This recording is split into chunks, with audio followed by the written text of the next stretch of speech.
I wasn't expecting much that morning. I'd buried my father 3 days before, and now I was walking into a law office I hadn't stepped foot in since I was maybe 13. The air smelled like lemon polish and old paper. It was cold too. Not from the weather though, it had been raining on and off all morning, but the kind of cold that settles in places where nothing gets said out loud. They told me to be there at 10. I arrived at 9:45. Of course I did. Camille walked in at 10:07. Lipstick, perfect coat, perfect hair, still curled at the ends like she'd just stepped out of a holiday ad. Mom stood up to kiss her cheek and said something about how lovely her scarf was. Nobody said anything to me, but I'm used to that. The receptionist called our names and we were led down a hallway that smelled faintly of mildew. There was a door with a small glass window and gold lettering that read Thorne and Associates. Just one chair behind the desk. 3 across from it. Camille took the middle. Mom sat to her right. So I took the edge. Which felt about right. Mr. Thorne greeted us with a nod. He looked exactly the same as he did 20 years ago, just grayer. Still wore those stiff collars and narrow glasses that pinched the sides of his face. I appreciate you all coming in, he said. No one replied. He opened a leather folder that had definitely been used before, edges worn a faint coffee ring on the corner. He clicked his pen twice. Once fast, once slow. Then he cleared his throat and said, as executor of Walter E. Fairbanks estate, I have been instructed to read the following declaration witnessed and signed 2 months prior to Mr. Fairbanks' passing. I didn't breathe. Camille tilted her head like she already knew. Mr. Thorne didn't blink. To my daughter Camille Fairbanks, he began, I leave all real and personal property, including the family home on Cypress Lane, the adjoining land, vehicles, financial assets, and belongings, in gratitude for bringing joy, grace, and light into our lives. That's how he said it. Just like that. Joy, grace, light. Camille gasped. A little too dramatically, if you ask me. Then she put a hand to her chest like someone had just named her prom queen. Mom leaned over and squeezed her hand. He always adored you, she whispered, not caring that I could hear. And I just sat there. The floor creaked under my shoes, my hands were in my lap. I could feel the thread of my sweater starting to fray at the wrist, but I didn't pull it. I waited for Mr. Thorne to look at me. He didn't. He closed the folder slowly and said, that concludes the formal reading. I'll handle the title transfers with Camille directly. Unless there are any objections. I shook my head. Camille wiped an invisible tear from the corner of her eye. No objections, I said. I stood. The coat I'd brought was still a little damp from the rain earlier. It smelled like cedar. Probably from Dad's old closet where I'd hung it the night before. Mr. Thorne opened the door and Mom and Camille walked out ahead of me, whispering about countertops and kitchen tiles like it was already hers. Maybe it was. Before I stepped out, I reached into my coat pocket and felt it again, that old keychain. The one Dad gave me 3 years ago. He didn't say why, just pressed it into my hand and said, in case anything ever happens. I hadn't thought much of it at the time. The air outside was cooler now. The rain had stopped, but the clouds were still hanging low like they didn't know where else to go. Camille was by her car already. Of course she drove something new. Shiny. White. She called out Norah. I stopped but didn't turn. Are you okay? I faced her then. She was still holding her umbrella like she didn't want to get wet. Not even a little. I looked at her. Really looked at her. And said, beauty fades. Memory doesn't. Then I walked away. Not fast, not slow. Just away. I didn't go back to the house right away. I stayed with a friend that night, well, not a close friend. More like someone who owed me a favor from years ago. The kind of person who says, anytime and means just this once. But 2 days later, I stood again in the driveway I used to pull into every weekend. Same gravel, same cracks in the walkway. Only this time I didn't have a key to the front door. I wasn't planning to go inside anyway. I walked around the side where the old pines still stood like watchmen. The wind had picked up since morning brought down needles and a few tired leaves, and back behind the fence there it was. Dad's shed. It looked smaller than I remembered. Or maybe I was just seeing it for what it was, an old tired structure with peeling paint and rust along the hinges. Still something in me pulled toward it. Not curiosity exactly. More like instinct. I reached into my coat pocket. The old keychain was still there, cool and solid. There were 4 keys total. 3 were labeled in Dad's handwriting. The 4th. No tag. Just a faint scratch down the side. I held it up to the lock. It slid in without resistance. Clicked once. Then open. The door creaked like it hadn't been moved in a while. Inside, the air was dense with sawdust oil and something older, something like memory that never quite cleared. Dad always kept the place tidy. Tools hung where they belonged. The shelves were lined with labeled boxes: Holiday Lights, Camille's Prom Dress, Tax 2014, 2020. A few of the labels were curling at the edges, but the handwriting was his. Sharp, neat, confident. I stepped inside. The floorboards shifted under my weight. The workbench was clean except for one green metal toolbox. Not his usual red one. This one was tucked into the corner, partially covered by a folded tarp. I bent down. Q4 Medical, that's what the label said. Permanent marker underlined twice. I opened it slowly, expecting bandages, maybe old pill bottles. Instead, I found a plastic folder with prescription logs. Morphine mostly. Dated just 2 months ago. His name scribbled across the tops in someone else's hand. Underneath, a manila envelope, unsealed, inside a draft of a will. Typed, simple. To my daughter Norah Fairbanks, I leave the house, the land, and my personal effects. The date, the 12th of July, 2023. It wasn't signed. I stared at it. My hands didn't shake, but my stomach did something strange, like it dropped and didn't come back. And there, under that envelope, something else. A small black USB recorder. Labeled in Dad's handwriting again, "Not final." I turned it over. Old model. One of those mini voice recorders that ran on a single AAA battery. I looked around the shed, then reached into my tote. I'd brought gloves, thin latex ones, the kind we used back when I helped archive historical records at the city library. Old habits don't die. I pulled the gloves on, slid the USB into the pocket of my jeans, and stepped out of the shed. The wind hit harder now. I could see my breath. Back in the car, I shut the door and let the silence settle. I plugged the recorder into the USB slot I rarely used. Waited, static. Then a click, and then his voice. "If you're hearing this, then I guess I didn't get to fix what I should've." My heart stopped for a beat. I hadn't heard his voice since the hospital. I wasn't in my right mind those last few days. She brought papers. Told me it was just an update. Said Camille would handle the rest. I didn't know what I was signing. I couldn't even hold the pen straight. He exhaled on the tape. That long, tired sound I remembered from his chair on the porch. I meant to leave it to Norah. I always meant that. She took care of everything when I couldn't. She didn't ask. Didn't show up for applause. But she showed up. Then there was a pause. Long enough I thought maybe it was done. Then softly, almost too soft, memory doesn't fade for everyone. Some of us hold on even when the rest let go. Click, end. I didn't cry. I just stared out the windshield, rain beginning to tap against the glass again. Light at first. Then steadier. Like a conversation I wasn't ready to have. I hit rewind. Listened again. Same pauses. Same breath. Same heartbreak. I ejected the USB and tucked it into a padded envelope I kept in the glove box. Then I sat there listening to the rain until the clouds shifted just enough to show a corner of sun. Back at the shed, I locked the door again. Double-checked.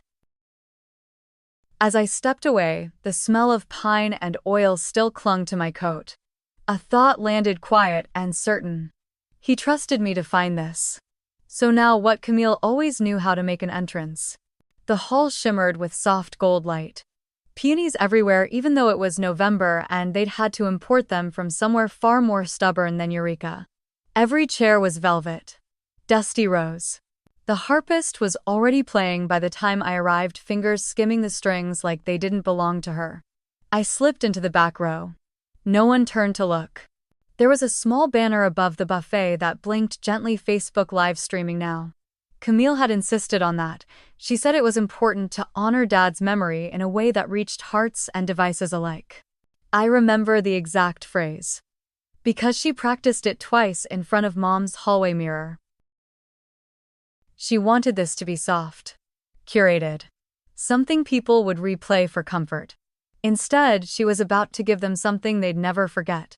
I sat still as the last few guests settled in. Some distant cousins, Dad's old coworkers, a few from town who probably just came for the free wine and mini tarts.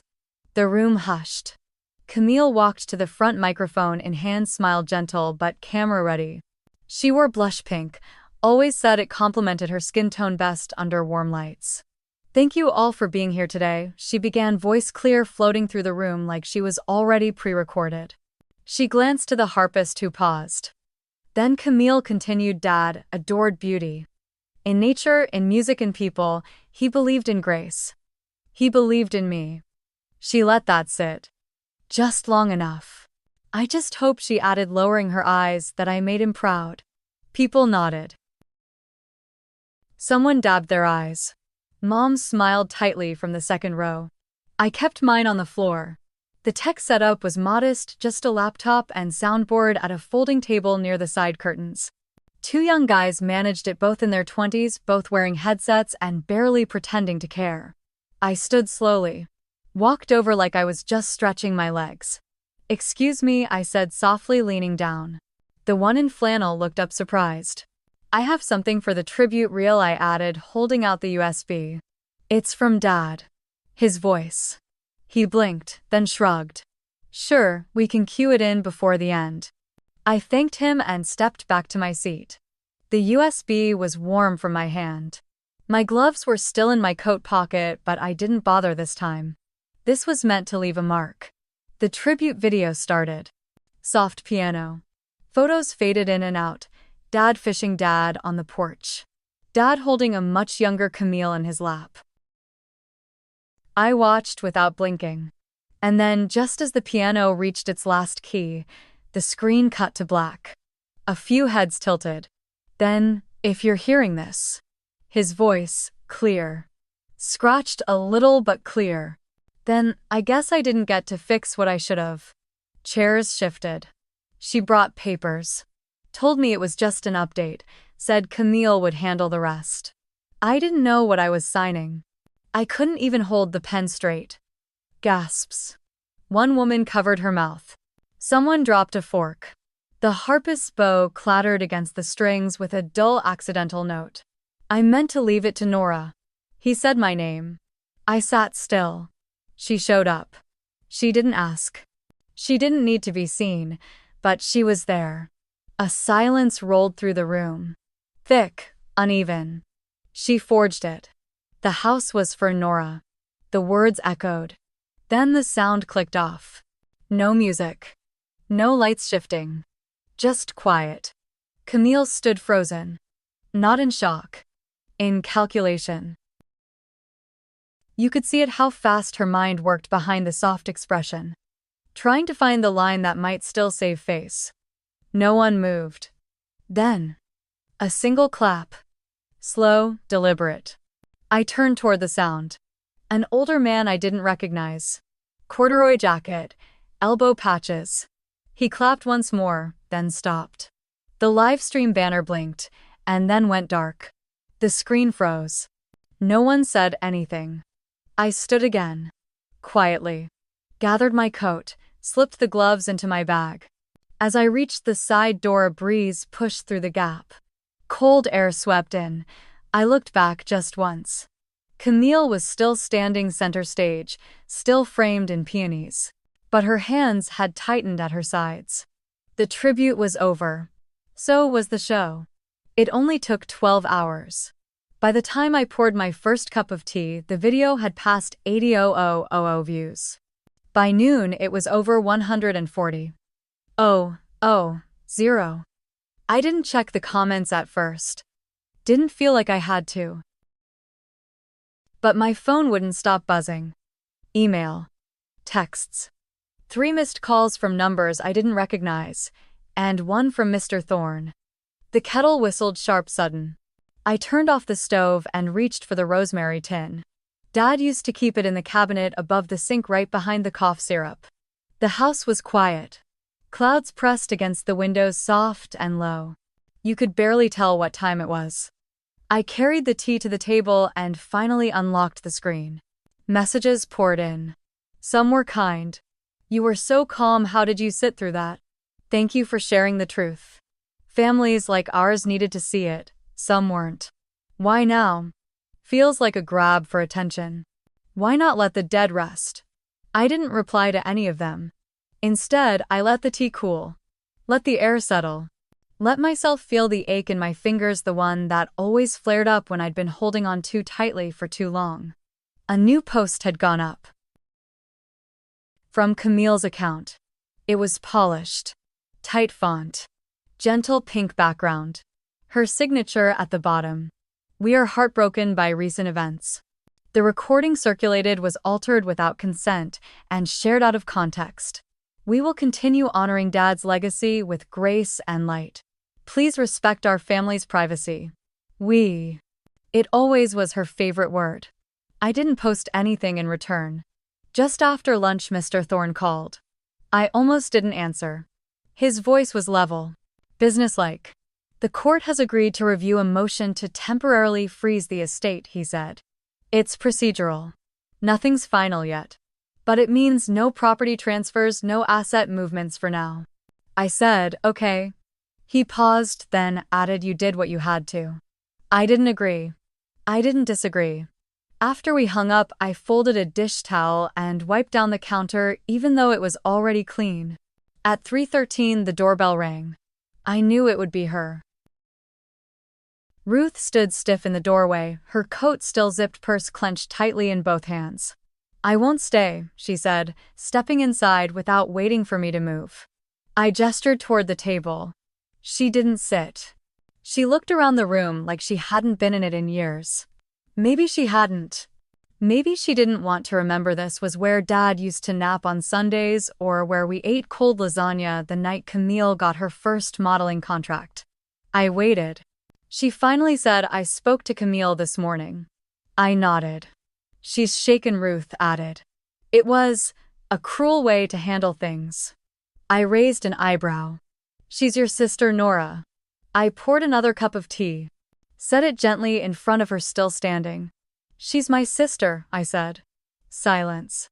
Then Ruth sighed and rubbed her temple. Did you really have to embarrass her like that? She asked. The clock ticked behind her. I didn't answer. Instead, I sat down slowly, cupped the mug in both hands, and stared at the swirl of steam rising. The scent of rosemary was clean and sharp. Grounding. Ruth didn't sit. She looked at me a while longer, then turned toward the door. I hope you know what you've done, she murmured. The door closed behind her without a sound, and still I didn't cry. Didn't pace or scream or call anyone to explain. I just sat there until the tea cooled completely. That night I got a message from a friend I hadn't spoken to in years. Just a link, no words. I clicked it. Number Let Norah Speak was trending. Some podcast had picked up the video. Then a legal blog. Then a newswire out of San Diego. By morning, Camille had lost her skincare sponsor. The ad featuring her face had been pulled from the holiday campaign. Comments filled with words like forgery, fraud, and estate manipulation. But I didn't feel triumphant. I didn't even feel relieved. I just felt still.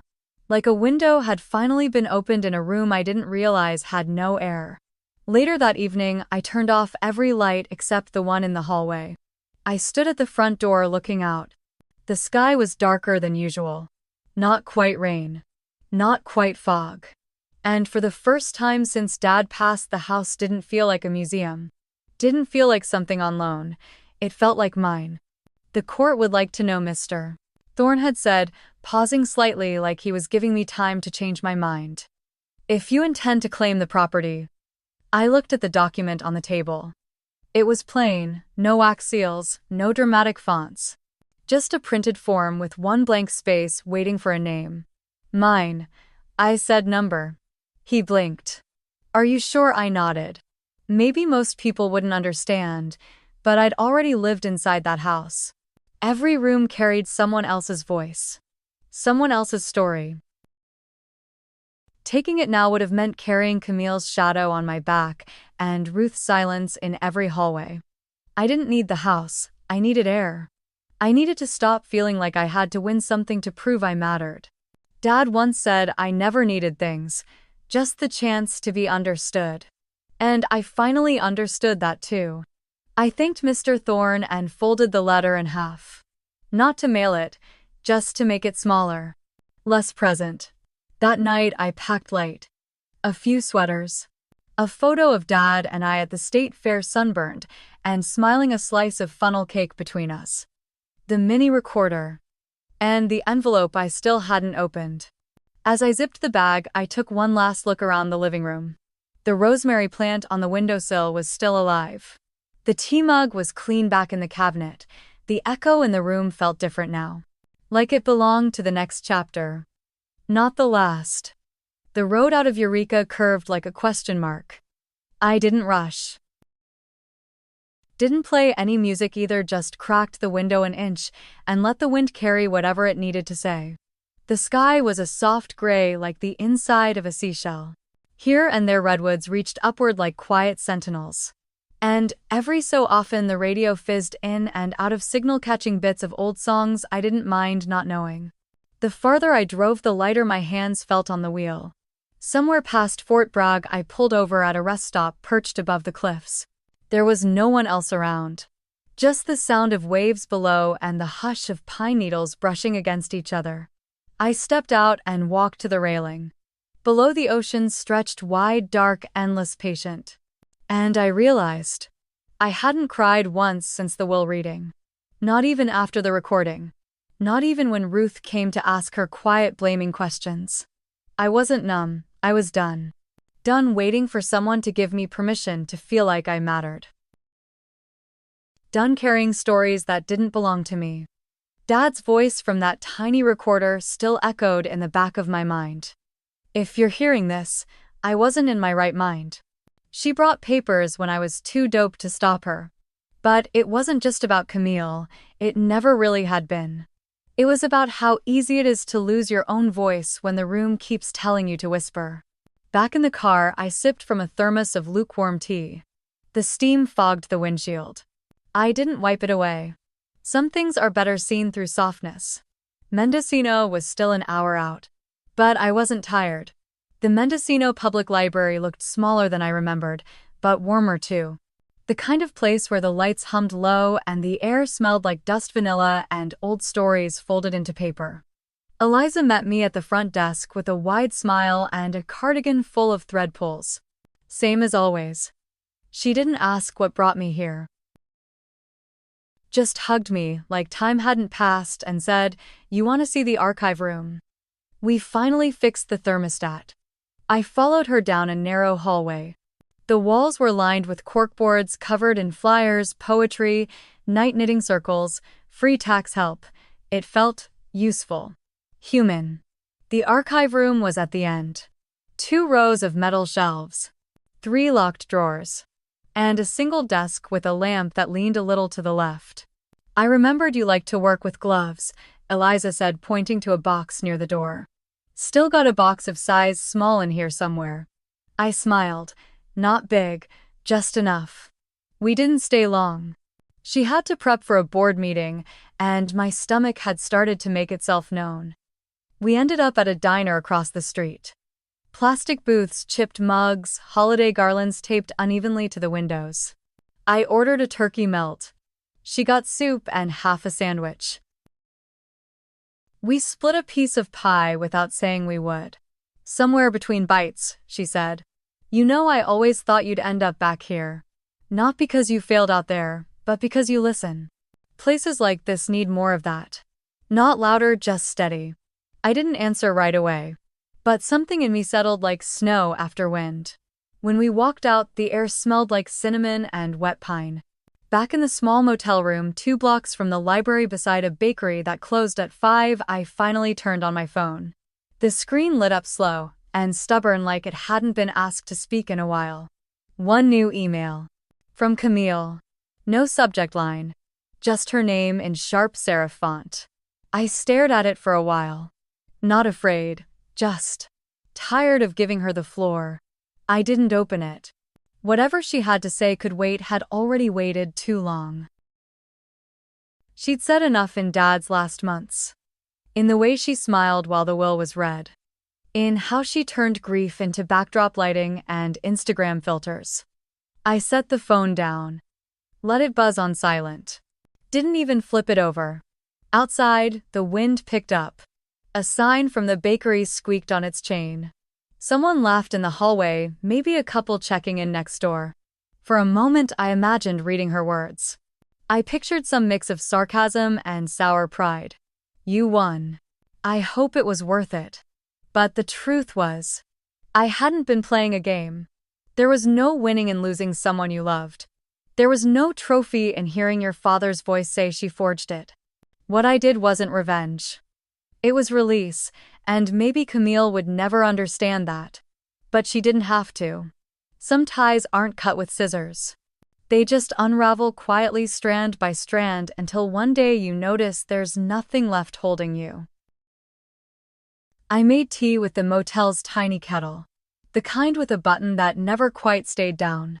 Then I curled into the stiff chair by the window, mug in hand, and let the night go on without asking anything of me. The contract was printed on thick paper, heavier than it looked. Eliza handed it to me with a quiet sort of ceremony. No speeches, no fuss, just the words, "Welcome home if you want it to be." I signed without hesitation. The ink barely had time to dry before I slid the folder back across the desk. No one clapped. There wasn't any champagne. But I hadn't felt that steady in years. Later that afternoon, I drove back to Eureka one last time. The sky had turned the color of pewter clouds stitched across the coast like a quilt that didn't quite reach the edges. I met Mr. Thorne in the same law office where it had all started. He stood up when I entered, always formal, always calm. "I've drawn up the papers to transfer the property," he began. But I shook my head, handed him the envelope with the house keys inside. Never even opened it. He paused. Looked like he might say something. Then changed his mind. "I'll take care of it," he said. As I turned to leave, something on the corner of his desk caught my eye. A small manila envelope tucked neatly beneath a stack of folders. My name written on it. In Dad's handwriting. Not the jagged scrawl from his last days. But his true hand. Clear, steady. "Found it in a box labeled Tool Manuals," Mr. Thorne said, almost amused. I didn't open it right there. Some letters deserve silence. A kind of sacred privacy between the writer and the person they trusted most. I slipped it into my coat pocket. The same one where I used to keep Dad's keychain. As I stepped outside, the wind lifted my hair. No rain. Just the promise of something clearing. Tomorrow I'd return to Mendocino. To work. To books. To something that felt like breathing without apology. But tonight I'd sit with his words. When I was ready. The ocean wind had a way of curling through the window panes in February even when they were shut. It brought with no the salt of old things, fishnets left too long on the dock, stories whispered over time-worn planks, voices that never quite made it into books. I sat at the kitchen table in my new apartment above the Mendocino Library. A chipped ceramic mug of chai steamed beside me, the scent of cardamom and clove dancing with the winter air. Outside, gulls called in the distance. Inside, everything was still. I'd turned my phone off. Not to silence the world, just to make room for one voice I hadn't heard in months. Dad's. The envelope sat in front of me, as simple as a grocery list. No wax seal, no dramatic script. Just my name. Norah. The way he always wrote it. Slanted slightly forward, a little more pressure on the N, as if trying to make it stand upright. I had stared at it for days. Carried it from bookshelf to coat pocket to nightstand.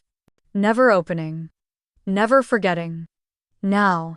The apartment quiet, my breath slow, and nothing else asking for my attention. It felt like time. I ran a thumb under the flap. No hesitation. Just the soft sound of paper giving way.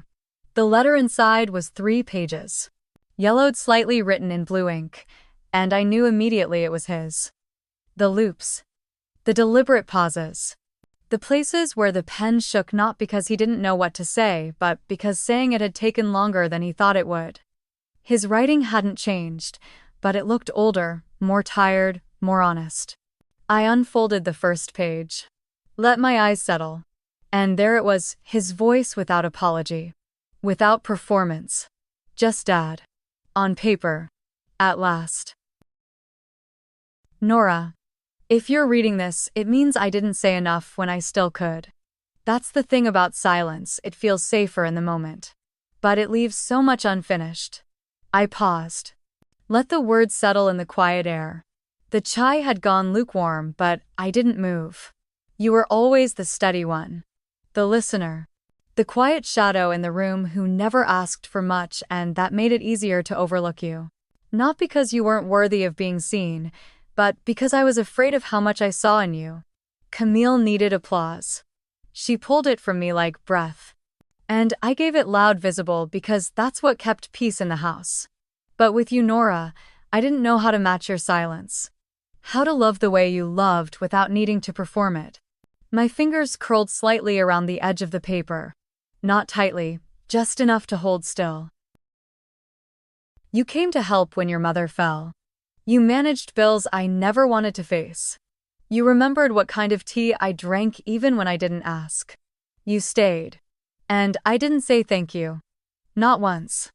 A breeze knocked gently at the window glass. I looked up for a moment, blinked, then continued. I'm sorry for the mess I left behind. The papers, the confusion, the hurt. But I want you to know. That house, the one Camille claimed, it was never hers. I regret not making that clearer when I had the chance. The deed was written differently once. You'll find it in the green box. But that doesn't matter anymore, does it? What matters is this: I gave her applause. But I gave you trust. And I hope one day you see the difference. I read that last line twice. Then once more. Aloud this time. Softly. I gave you trust. Not wealth. Not reward. Just trust. And in his own way, I suppose that meant love. I didn't cry. Not when he said he failed, not even when he said he trusted me. There's a kind of grief that doesn't need tears, it just lands. Like snow on a roof, quiet, weighty, changing everything but never asking permission. I folded the last page carefully. Not because it was sacred, but because it had finally said what I'd spent years not saying out loud, that I was enough. Even if he never showed it when it mattered most. The fireplace crackled beside me. I'd lit it earlier just to take the chill off the apartment. Now it hummed like a soft exhale, inviting ready. I reached for the fireproof dish on the mantel. Placed the letter inside. Watched the paper curl at the corners. One line of ink turned gold, then black, then ash. I didn't flinch, didn't look away. Dad once told me that paper outlives people, but maybe not always. Maybe some words are meant to disappear once they're finally heard. The flames worked slowly, not rushing, not cruel. Just doing what needed to be done. Outside, a gull passed the window in a wide tilted arc. A car door slammed somewhere below. But in the room with me, just warmth and wood smoke and the last breath of a story that no longer needed retelling. I picked up the empty mug. Rinsed it, dried it. Put it back in the cabinet. Some endings come with noise, shouting, closure, slammed doors. This one came with stillness. And a quiet kind of peace I hadn't known I was waiting for. The wind outside had changed. Still cool, still wet with salt, but softer somehow. Like the world wasn't pressing anymore. I pulled on my cardigan. Wrapped it twice across my middle even though I wasn't cold. Just a habit from the years I spent tucking pain under fabric and silence. The library was already dark except for the golden glow in my apartment above it. I looked down from the window, the sidewalk damp and glinting, a stray paper cup rolling in the gutter. Empty like a lot of things now. And yet, there was no ache in my chest. Not tonight. I picked up the keys from the counter. Not the old house keys. Not the ones Dad gave me. Those were already mailed back to Mr. Thorne, tucked into an envelope marked "Simply Done." These keys were lighter. 3 of them on a small brass ring. Library. Apartment. Back gate. I walked downstairs, turned off the hallway lamp. The wood floor creaked under my steps the same way it always had. But tonight it didn't feel like a sound of warning. It felt like home. I unlocked the front door. Stepped out for just a moment. Breathed in air thick with ocean and pine. Listened to the hush of the coastal town after hours. Then I locked the door behind me. Not to shut the world out, but to mark the day as finished. As I turned, something tugged at the corner of my mouth. It wasn't quite a smile. Not the kind you give for photos. It didn't ask to be seen, but it was real. Mine. And I let it stay.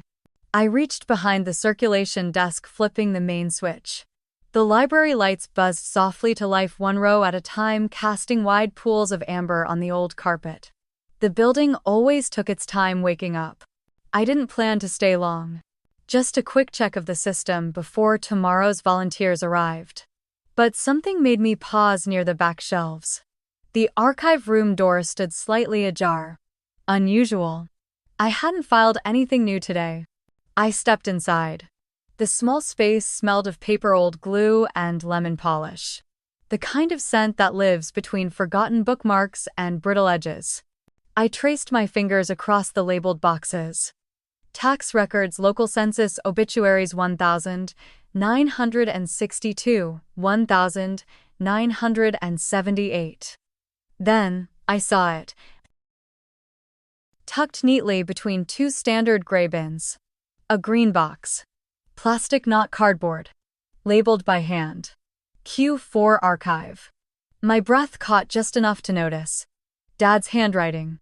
I would have known it anywhere, that tight left-leaning scrawl, always in pencil, even on envelopes that didn't require erasing. The same kind of box he used in the shed.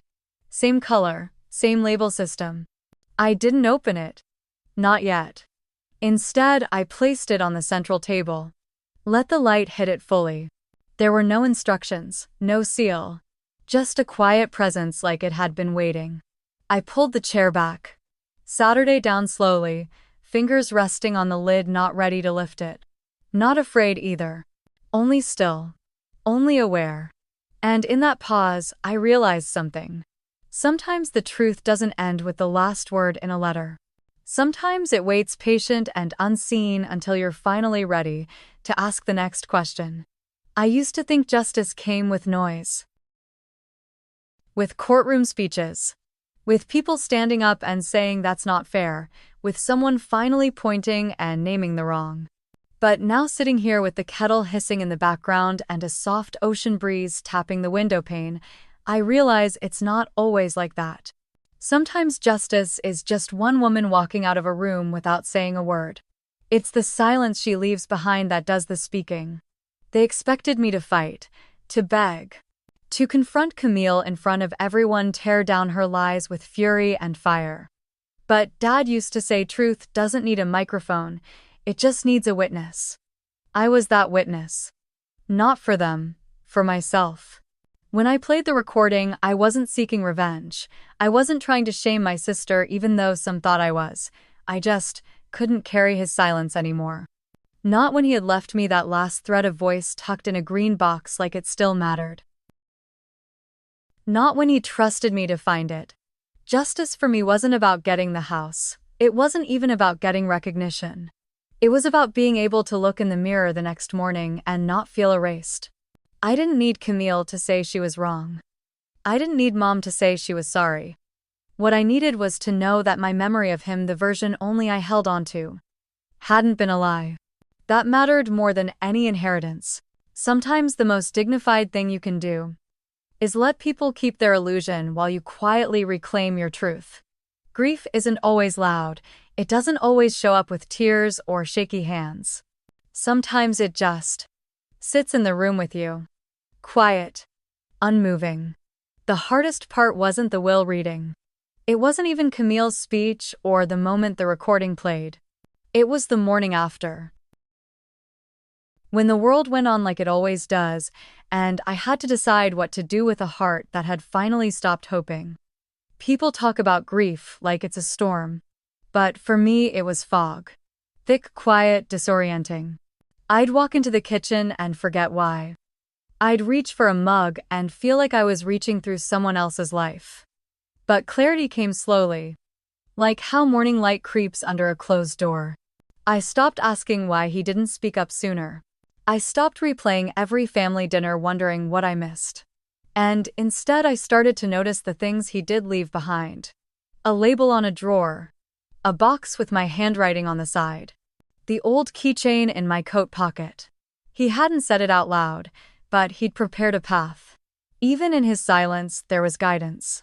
That realization, it didn't take the grief away. But it gave it shape. It gave it meaning. Sometimes we expect grief to look like a breakdown. But it can also be a gentle shift. Like learning to carry weight differently, not because it got lighter, but because we got stronger. And in that quiet strength, there's peace. Not closure, not yet. But peace. And that's enough for now. For most of my life, I lived around people, not with them around them. I stayed quiet so others could feel loud. I stepped back so they could shine. I said it's fine when it wasn't because I thought that's what good daughters do. I used to believe selfhood was selfish. Like wanting something for yourself meant you were taking it away from someone else. But Mendocino taught me something different. There's a small table in the library's back corner. It doesn't have a nameplate. No one fights over it. But every morning the sun hits it just right. I sit there sometimes after shelving the morning returns. And for the first time I feel full. Not loud, not important, just whole. That's what letting go looks like. Not a grand speech. Not forgiveness wrapped in a bow. Just the quiet decision to stop asking certain questions. Like, why didn't they choose me? Why wasn't I enough? The answer is simple now. They couldn't see what I was never meant to prove. And maybe I was never supposed to win a seat at their table. Maybe I was meant to build my own out of quiet and books and mornings that belong only to me. Letting go isn't forgetting. It's remembering differently. It's turning the page without tearing it out. Some stories don't need to be rewritten. They just need to be closed. And in doing so, I didn't lose anything. I found myself. For a long time, I thought legacy was about things. Who got the house? Who kept the silver? Whose name went in bold on a plaque no one reads anymore? But the older I get, the more I realize legacy isn't what you leave to people. It's what you leave in them. My father gave Camille attention. Affection maybe, but what he gave me was different. He gave me quiet, he gave me detail. He gave me the space to see things other people missed. Like how the same window he used to fix my hair in front of now reflects the sky in the reading room. Or how the last drawer of his workbench still smells like cedar years later. He taught me that what matters doesn't always announce itself. Sometimes it waits like a letter in a sealed envelope, patient for the right hands to open it. That's what legacy means to me now. It's not about being remembered. It's about being understood by at least one person, even if it takes years.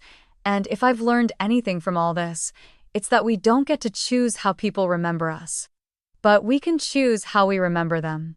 I remember my father not by the will, but by the boxes in his shed. The scribbles in the margins of his books. The care he took in hiding a truth only I would know how to find. That care, that trust was the legacy. And it's mine to carry now. Not out of duty, not out of guilt, but out of choice. I used to think strength meant standing up and speaking out. Making a point. Winning the argument, proving you were right. But I don't feel like proving anything anymore. These days, I sweep the floor of the archive room before it opens. I write notes in pencil soft and erasable. I leave tea bags out for the intern who always forgets hers. There's a kind of strength in gentleness. In repetition. In showing up even when no one claps. Quiet strength isn't about being unnoticed. It's about not needing to be noticed. I never answered Camille's email. Never called Mom back. Some doors don't need slamming, they close just fine on their own. Dad once said, if you want to understand a person, watch what they protect. I used to protect everyone else. Now I protect my peace. I sit by the window at night, sometimes a chai cup warm in my hand, and I listen not for voices or apologies. Just the ocean. It never changes its rhythm to be heard. It just moves. And I suppose that's what I'm doing now. Not rebuilding, not rising from ashes, just moving. One shelved book at a time. One quiet choice at a time. No grand revenge. No final confrontation. Just the grace of knowing I didn't need them to see me to finally see myself. That's my ending. Not loud, but lasting.